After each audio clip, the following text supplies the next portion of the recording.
Hello, welcome to another program with Maine Historical Society. I'm Kathleen Newman. It's December 14th, 2022, and this is the future of fashion in Maine, a panel discussion. And this is our final program in the series for our Northern Threads exhibit. Those of you that haven't had a chance to see Northern Threads, 2 centuries of clothing at Maine Historical Society, that exhibit will be on display at MHS through December 31st, 2022. So you've got just a couple more weeks to see it. We're open Tuesday through Saturday. And if you aren't able to see it in person, be sure to visit mainmemory.net so that you can see the collection and read the exhibit labels virtually. I want to, before I introduce our panelist, just start by saying that Maine Historical Society recognizes that what is currently referred to as Maine is Wabanaki homelands, a place that Wabanaki people have stewarded for over 13,000 years. Wherever we are in Maine, we are on Wabanaki homelands, and we recognize the inherent sovereignty of the Abenaki, Maliseet, Micmac, Passamaquoddy, and Penobscot nations within these lands and waters. Understanding Wabanaki history is vital to understanding Maine, and we are committed to helping provide education about this history through partnerships with Wabanaki people. Without further ado, I'd like to begin our panel discussion, and I'm going to start just by introducing our panelists. Joining us this evening, we have Jordan Carey, a Bermudian designer and founder of Loquat. Am I pronouncing that right, Jordan? I should have. Loquat. Thank you.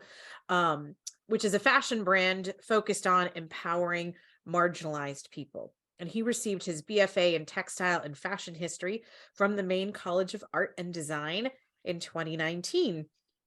Also here tonight, Jill McGowan.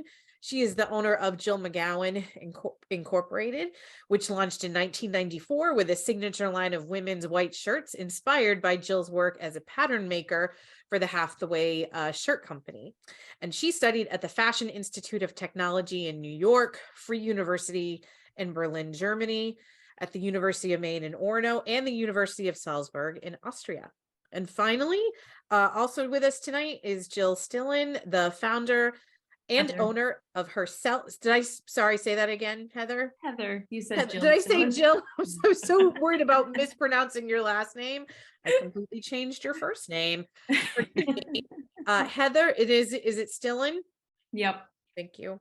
Heather Stilin is the founder and owner of Herself, a clothing company based in Cape Elizabeth, and she has degrees from the University of Wisconsin-Madison and the University of Washington. Panelists, thank you so much for joining us.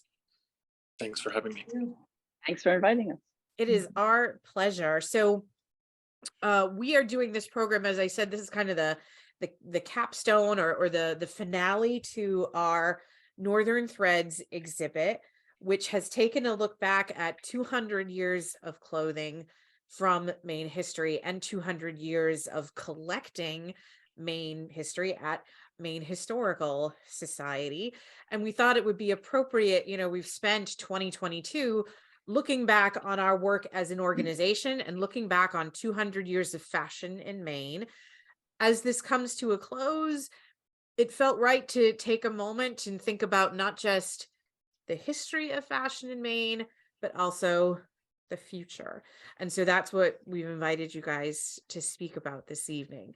But first, I wanted to just kind of open with going around and asking you each to tell us a little bit about the work that you do and how you came to be in this field, how you came to be in fashion design. And Heather, I introduced you last and I introduced you incorrectly. So I'm gonna start with you. I'll let you go first.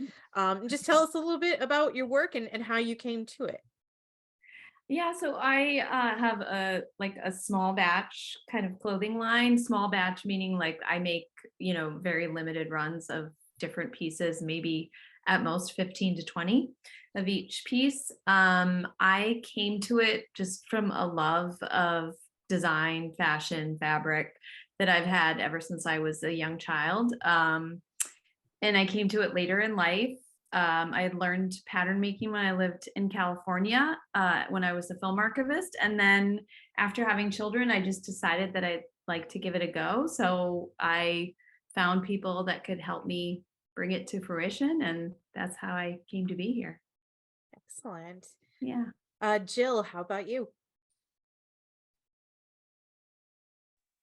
Hi. Well, my love started at a young age too, same as Heather. And I was introduced to sewing through my mother. And we were, very large family. And so I had to make a lot of my garments, a lot of my clothing for school. And there were a lot of experiments and disasters. And then as an adult, I was trying to find my way in my 20s, career-wise. I thought it was going to be journalism, and I didn't see that fit for me at the time. And so then I went back to school for pattern making technology, and then really wanted to launch a company that made quality women's clothing. That was my sole mission. And so I've done that since 1994 and have survived since 1994. So. That's great. Jordan. So I moved to Maine thinking that, I was going to be focusing on what I had always been doing, which was 2D art and a little bit of sculpture. I didn't really have much of a intentional relationship to fashion. And, I was trying to get my friends and family in Bermuda to be having these sort of conversations I was having at art school. I wanted to be having those in my home, and they weren't really into it. And so I was like, okay, how do I have these conversations with them? And so I swapped to a medium that I thought they would find more interesting, which ended up being fashion. And I think I went into it a little cold, but I had professors like Jill that really helped me get to where I needed to be. And that sort of thinking that I was applying to my fine art has turned into low quad. Very nice. So I'll put this next question out kind of to anybody who feels like they want to go first. When you're putting together a design, what do you draw on for inspiration? Do you draw at all on history, on like when we look at the fashions in our exhibit, do you draw on history at all, or just on past trends? Do you guys are all designers living in Maine, do you take inspiration from life in Maine, or the landscape in Maine, the people in Maine itself? Where's your inspiration come from?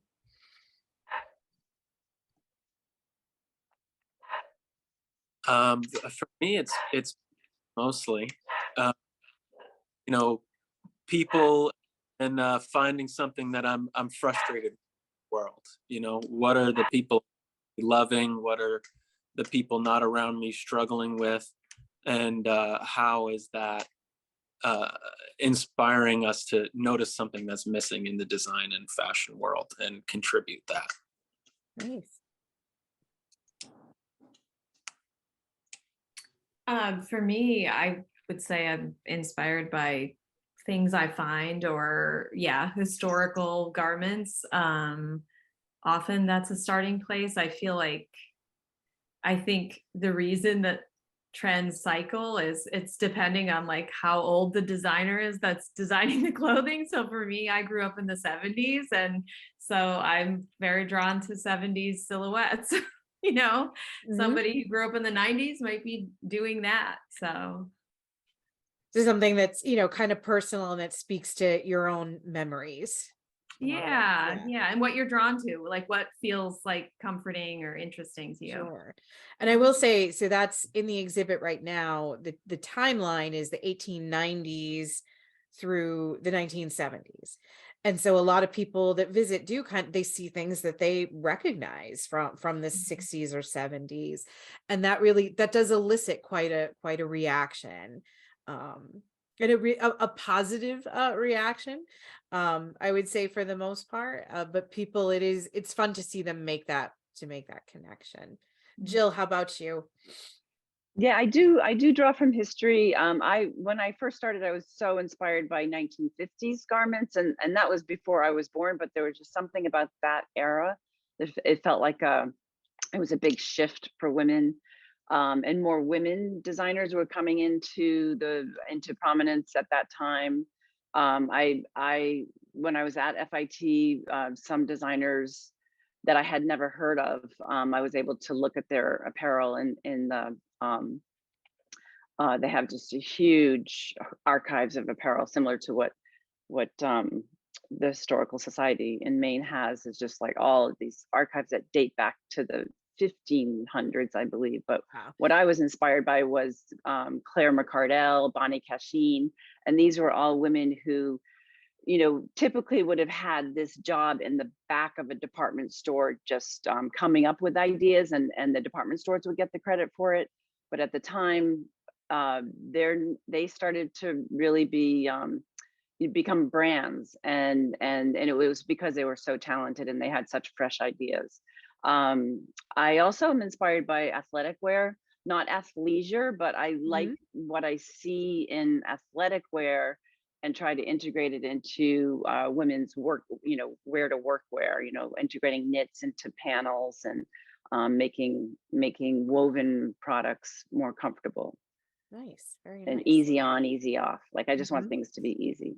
And I think that's the progress that we have made, is that we're a more casual culture probably, but also that's a downside of the culture too. That's, just sometimes you just don't see. Yeah, and that's something that's come up at past talks, sort of this shift to, we talk about changing trends. There does seem to be kind of this, we've been moving more and more casual, towards the casual as we move through history. Um, and certainly that has its give and take, or its pros and cons. And one thing too that people see when they look around the exhibit, clothing that you would need help to put on, or maybe to take off too. So, if you're someone that doesn't have that help, the clothing you own maybe not going to be quite as complicated. And so that's something of a gap in our collection too, that a lot of what we have are things that were very formal, things that were made for special occasions, and things that were owned by people that had money, and that had a lot of power. That's the stuff that tended to get saved, and sort of the everyday things, or the things you might be able to put on and take off by yourself. Unfortunately, not as well represented in historical collections. So when you And think, that's what oh, sorry. oh no, go ahead, please. That's what I found interesting in part one, was the Union suit that I saw, and that was I think it was a military Hmm. undergarment, all wool knit, and it looked like it belonged on the shelf of an LL Bean store. Yes. So I thought Yeah. that was very cool, because that was a very everyday piece of Hmm. apparel, very practical, very necessary. When you're working in the cold weather, and that I thought was, that stood out. And again, Yeah. you're right, that the things that do survive, the things that were constructed really well, and usually for very wealthy people. I come from a family of farmers, and I'm sure that the clothing that they wore are rarely represented in a Right. Well, museum. Yeah. it got worn, it took a lot of punishing, we'll say, the clothing that you're wearing every day to work on the Right. farm, gets worn out, passed around, and then it's gone. Or turned into a quilt. Or turned, Yeah. turned into Yeah. something else. Yeah. So I guess that makes me think too, when we think about, let's think of MHS, and places like ours that have collections like ours. What kind of clothing do you think we're going to see in an exhibit, when MHS is marking 300 years? Will we see that? Will we set, will, like my yoga pants, for example, make it into that exhibit? Or is it still going to be, more like things like my wedding dress? Or what do you think that, so I can speak for us at MHS, saying certainly we're trying to be more mindful in our collection to collect from more diverse perspectives. But I don't know, what are the things that we as a people are going to continue to save? You know, do you guys have a thought on the clothing exhibit of the future? What do you think we're going to see in it? I Well, have lots of ideas, but I'll let someone else talk for a second. Jordan, were you going to say something? the first thing that's coming to my mind is the power of niche and how that exploded. I mean, even in the last 20 years. And, I think like technology, globalization, just the sheer amount of people, the idea of being in contrast to somebody else has become Mm, such a huge part of an individual's identity. And, I think that, of course, waste has exploded, but yep. so has saving within certain niches of people. So I think we're going to have a mixed bag, a very diverse group of things that will be found and also thrown out. I mean, when we look at the uber wealthy culture of the United States and all of the Mhm. precious garments that are getting stomped on or worn once or thrown away or whatever.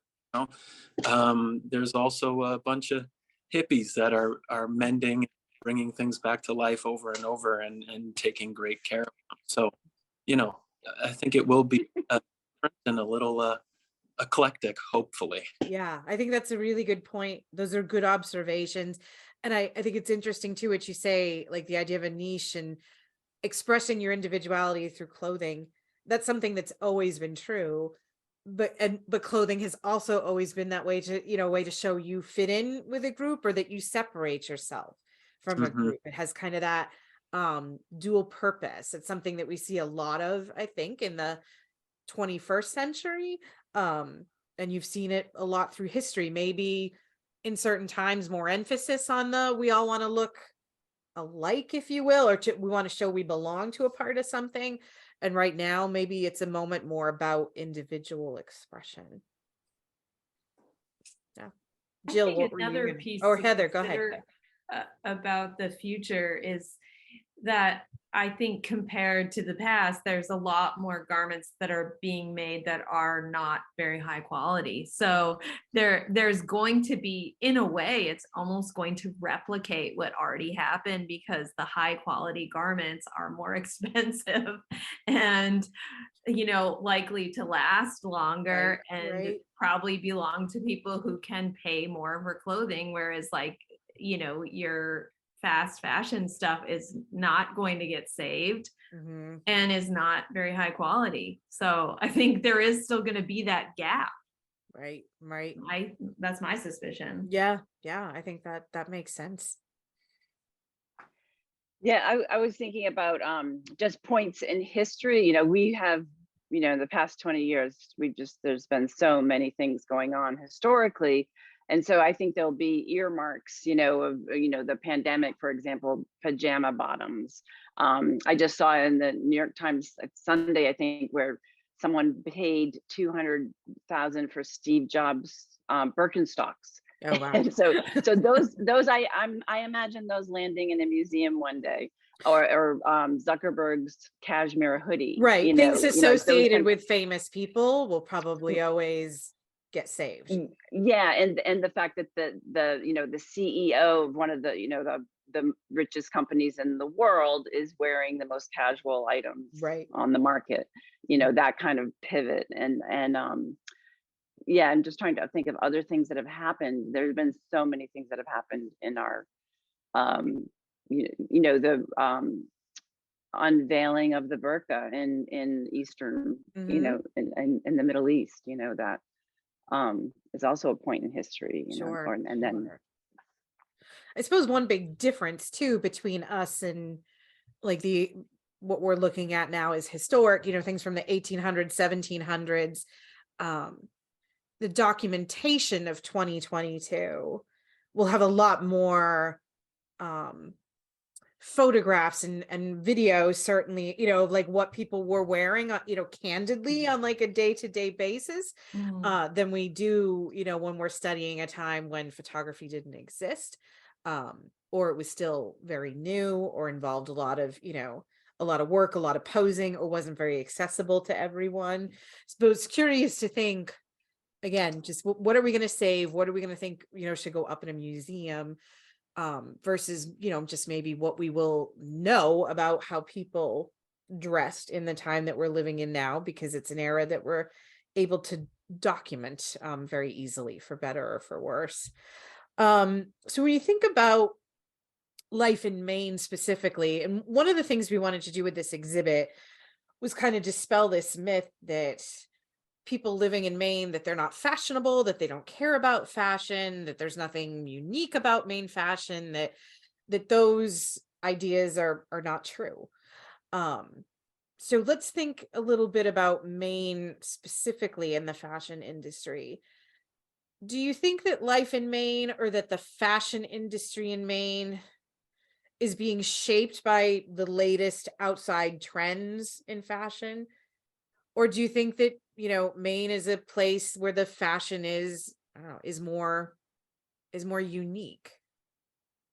Is there something about Maine fashion in particular that sets Maine apart? Or is it very much a part of the larger fashion world and larger fashion trends? Oh, that's a good question. I think that Maine's always been associated with quality. Mhm. And so, when you think of all of the companies that have existed in Maine, they survived, over 100 years, a lot of them, because of the quality of product they made. And those that's not, I wouldn't consider that trendy or Mhm. fashion items. Just with LL Bean, LL Bean has that cycle of going in and out of fashion, where they have this wave of every college student wearing a pair of LL Bean boots, and then maybe that might settle down 10 years after 10 years, and then it comes back again. And I think they are on the height of it at this point, where people are turning to LL Bean for iconic pieces still Mhm. in college. And that's a really good thing. And so I don't, fashion, I don't think is the word. It's more setting a style, Mhm. maybe, Sure. that Maine might set this type of style that people are drawn to for reasons of comfort and status, maybe. Sure.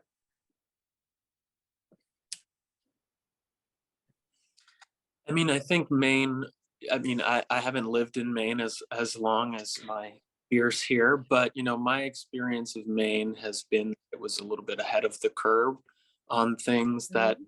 on cultures that COVID expedited, like the DIY, and Mhm. these like makers and stuff. I feel like we are host to a lot of that, and have been host to that culture for a long time. And now those things, because of the Great Resignation and the recession, all these things, we the larger culture in the United States, I think, has sort of caught up and has Yes. bloomed like Maine as well. Yes. Yes. Yeah. I think that's very true. Yeah, I think that's true too, just because I mean, the fact is, Maine is an easier place to start something, you know? So what? It's So just explain what you mean by that. well, That's an there's just interesting. there's less financial pressure, I think, Okay. in Maine.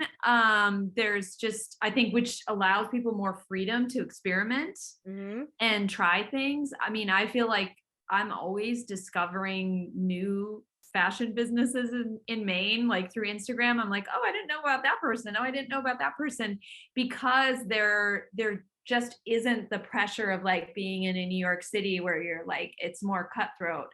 And so Gotcha. I feel like for me, that was part of the reason I felt like I could try it, was because of the way life is here, you Hmm. know? Well, I think there's a real sense of community here too when you're in any particular industry. I know it certainly feels that way in the world of museums, that it feels a little bit like everybody kind of knows each other. And that even though we're at different organizations, we're all kind of in this together. And I know I've heard a lot of people say, since I've come to Maine, that it's a big state but a small place. Mm. And I think that maybe, that sense of community and entrepreneurship maybe stems from just the way life is here. So do you think there are any ways in which Maine's unique lifestyle is shaping those trends? Like, do we have a sense of why maybe Maine is a place with a lot of do-it-yourselfers, or it's a place where there's just, there's less pressure? How is the way we live here shaping the way we make fashion and style here? That's a good question. I think that we're probably a state of makers. We're and resourceful. We make do and make do with what we have for resources. Probably because we were such a remote, located in such a remote part of the country. I'm sure that, and had such long winters. That's something that's kind of inherent. But yeah, I think it is. What I see has been happening in the last 20 years is that it has really drawn more makers, from other parts of the world and the country, and that has just been so phenomenal. And I think also that the program at Maine College of Art and Design now has brought the interest and inspiration back to the state, and Jordan's a perfect example of that.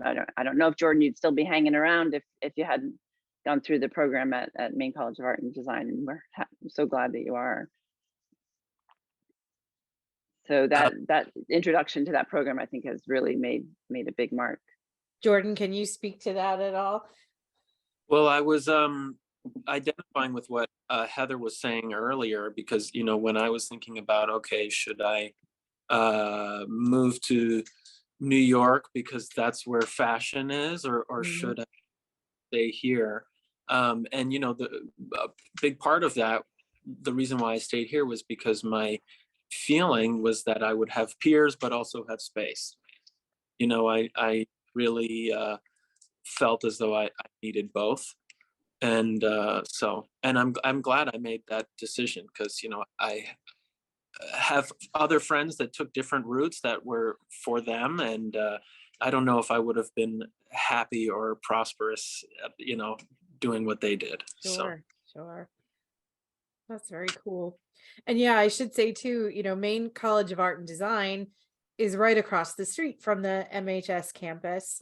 And I know that some students have been taking advantage of that exhibit, coming over to see it. Their response has been really great. And, it's great to have a place like Mecca right in our front yard, to draw upon expertise from folks like Jill and like Jordan and other students. We had a Mecca student who interned with us in our curatorial work for this exhibit and made all the mannequins, all the forms that you see the clothing on, and developing that relationship with her and her talents and expertise has really been wonderful. And I think has in turn for her kind of opened up a lot of possibilities and ideas for her about, what she wants her future career to look like too. So Mecca students out there, if you're listening, come to MHS, because great opportunities that we can share. What are some of the challenges that you guys face in your work? Whether it's we've talked about some of the great things about doing what you do in Maine. What are some of the challenges, whether it's something that you face personally or something that you think about, like the challenges this industry is facing in general?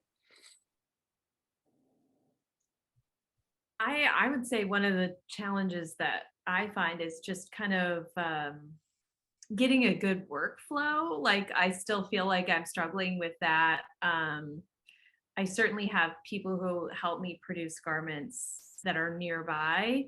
But then there's like fabric sourcing and there's pattern making. And it's like, I think getting like a really good workflow when you're in Maine is harder. And also if you're small, it's hard in general when you're small, because you don't have the same resources. You can't invest the same amount of money in these things. Right. And so it's just, it's clunky. That's what I would say. Okay. Yeah, I think unless you're starting a business with a lot of capital to back you up, you're sort of go through that hair growth stage, that awkward hair growth stage, you know, especially our industry, you know, if you want to start outsourcing some manufacturing, you got to be meeting minimums and all of these things. And Mhm.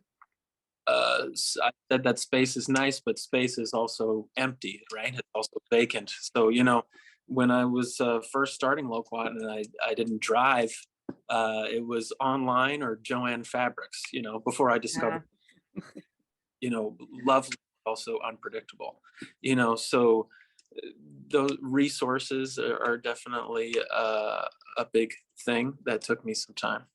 Yeah. So yeah, resources, skill set too. I wonder, I know someone in the chat is suggesting like sewing resources specifically. Do you guys find just um like the skill set that you might need in employees and collaborators? Is that sometimes hard to find too? Yeah. Yeah, that is, yeah. Yeah, I mean, it's like I said, you might find somebody who's good at one thing and they can do that for you, but they maybe can't do the other thing that you need done. And so Right. then you're kind of working with different people. And then also it's like different people work on different scales, you know, like maybe you work with a home sewer who really can only do so much. And I don't know, it's tricky. Mhm. For sure.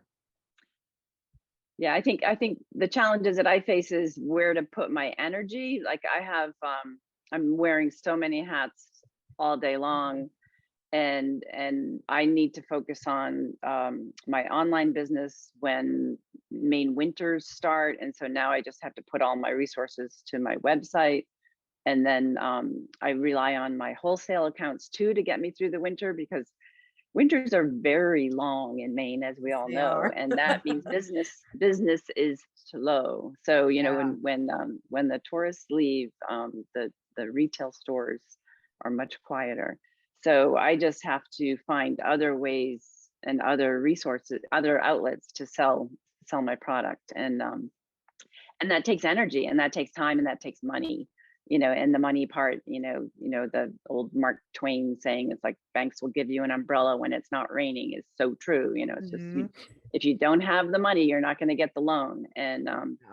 I've just been, working from lines of credit season to season, and it's just been a challenge, and you have good years and you have bad years, and um I'm working toward the good years right now, thank goodness. That's good. Um, if you had to, and I want to just remind folks in the audience, if you've got a question for our panel, please put it in the chat or in the Q&A. If you guys had to pick you, so you're the real experts in this field, an iconic, like an item, an artifact, or a moment that you, when you think like, Maine fashion, like this is my favorite, like that, this like this hunting jacket or this bean boot or or this even like this was my favorite store, or is there like an iconic thing or an iconic moment when you think like Maine fashion, you're like, that's just the one I really love?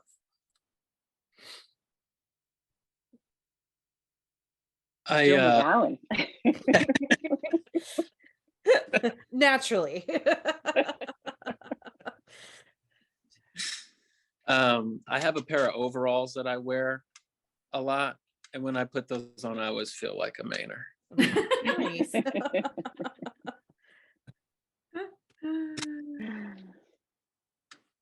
Yeah, I mean, I would say if I think of Maine fashion, I have to think of LL Bean. Like I would think of like the LL Bean flannel shirt, the chamois shirt.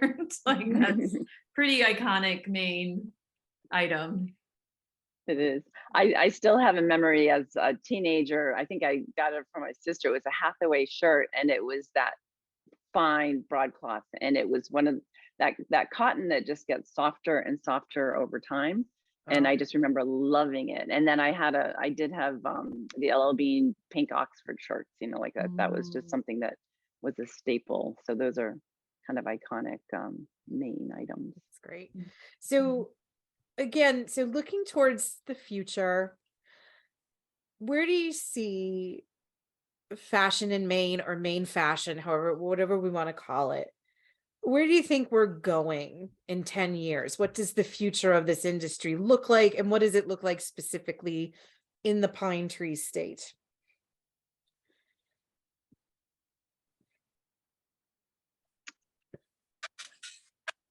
Um, for me, it's looking collaborative. It's like, how am I building my community deeply and thoroughly, and that's sort of what I'm focused on, Nice. especially in terms of this industry, instead of just as a creative person. I was talking about resources, and I was mentioning the clunkiness of it all, and that community has been the remedy for all of those things for me. Yeah, I have to agree. And Jordan and I are collaborating right now on a print, and it's been just so fun. He's developed this print for cottons that I work with, and it's a combination of all these beautiful indigenous plants from Maine and flowers, and Nice. it's soon to arrive in the stores, we hope. Nice. Right, Jordan? Wait. Very cool. Yeah. But I think Go ahead, Jill.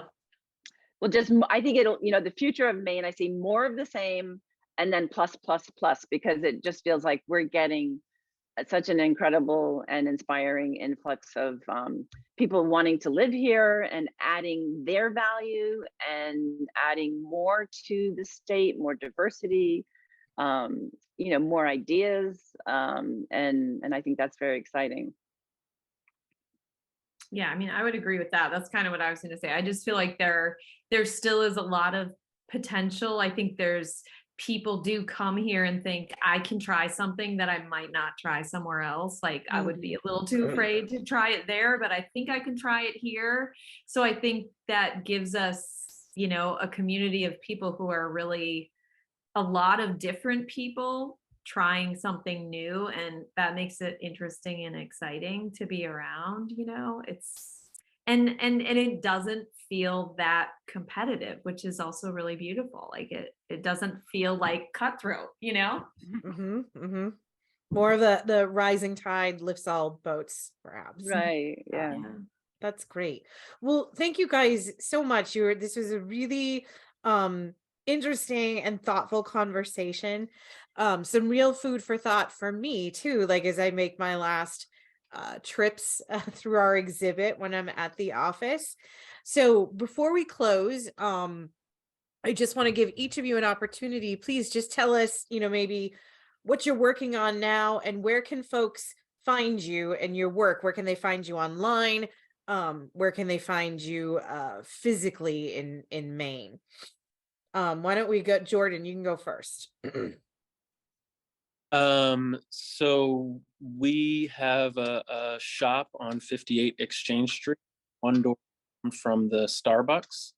There's big flashing bright yellow signs that are hard to miss. So we're there, and we manufacture in the back. So whoever's going to be working with you is going to be somebody on our creative team.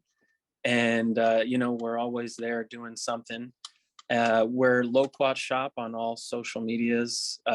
Instagram is definitely the one that gets the most attention. Loquat Shop is our website. And, we are just wrapping up holiday business, traveling and, prepping designs for 2023 into 24. And that's where we're at. Fantastic. Heather? I can be found on my website, which is herselfclothing.com. And then I also have a studio space in South Portland, Cape Elizabeth border, which is open right now with the holiday pop-up with some other artists, but generally is open by appointment. And I can be reached on, I think it's Herself Clothing also on Instagram. Yeah. Great. Jill? I have a retail store at 107 Exchange Street, one block up from Loquat, and it's close to the Press Hotel.